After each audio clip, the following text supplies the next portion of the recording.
Alors, concernant les fameuses semences dites hétérogènes, en hébreu kil'aïm, il nous est prescrit dans la Torah de ne pas semer dans un champ de la terre d'Israël deux espèces de graines ensemble.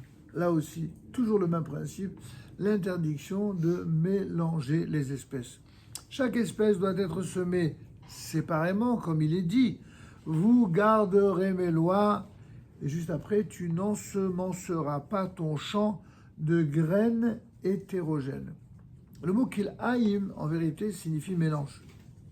Cet interdit comprend les espèces non seulement céréalières, les légumineuses et les légumes comestibles, mais les espèces végétales qui sont destinées à l'agrément visuel ou à la médecine ne sont pas visées par l'interdit. De sorte qu'il vous a été peut-être, vous a pas échappé, qu'il y a quand même des croisements qui existent, par exemple dans les fruits. Vous avez le mélange entre la pêche et la prune qui a donné le brugnon. Vous avez eu le mélange entre le pamplemousse et l'orange qui a donné le pomelo, etc. Il y a des fruits qui sont aujourd'hui rentrés dans les mœurs, là aussi, que tout le monde connaît. À l'origine, c'était un mélange. On n'aurait pas, a priori, une grande tchouva connue du Pri Hadash qui dit, on lui a posé la question, est-ce qu'on a le droit de faire shecheanu sur un fruit qui est le résultat d'un mélange, alors qu'il y a marqué, on verra par la suite, l'interdiction de planter des arbres hybrides. Ça, ce sera notre prochain cours la prochaine fois. Et donc, cette interdiction donne à penser que s'il est interdit de les planter, donc on n'a pas le droit d'en prendre les fruits. Alors là, je vous laisse ça comme un suspense, vous verrez que ce n'est pas exactement cela, pour des raisons qu'on expliquera très bien. Revenons, pour ne pas nous, pour ne pas faire un hors-sujet, revenons à la situation des graines. Les espèces végétales qui sont destinées à l'agrément visuel, c'est-à-dire la décoration, vous voyez bien ça dans les synagogues, dans les salons, etc. Quand il s'agit que de l'agrément visuel et pas de la consommation, déjà, il n'y a aucun problème de faire ce mélange. De même, quand il s'agit de la médecine. Pourquoi ? Parce qu'en ce qui concerne la médecine, le but recherché, c'est bien sûr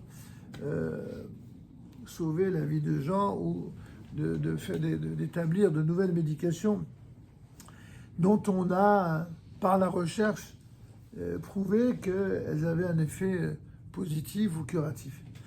En tout cas, l'interdit des semences hétérogènes s'applique aux espèces qui sont annuelles, qui reviennent d'année en année par des récoltes précises. Mais il n'est pas interdit de planter des arbres de façon mêlée. De même, il n'est pas interdit de planter ensemble des arbres et une espèce végétale annuelle.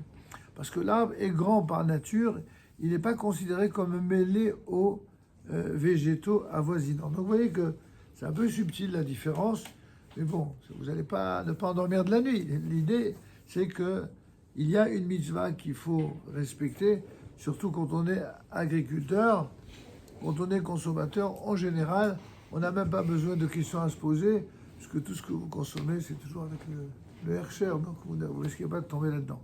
La semaine prochaine, puisqu'on est arrivé à la fin de notre cours, on attaquera, si vous voulez bien, pour ceux qui sont scrupuleux dans les notes et les pages, à la page 115 de notre ouvrage, les hybrides de l'arbre. Voilà. Bien, je vous souhaite de passer une bonne soirée, un bon Shabbat, et donc à la semaine prochaine à 20h. Je ne vous ai pas dit pour mon nom, mais parce que je l'avais mis, vous savez, moi je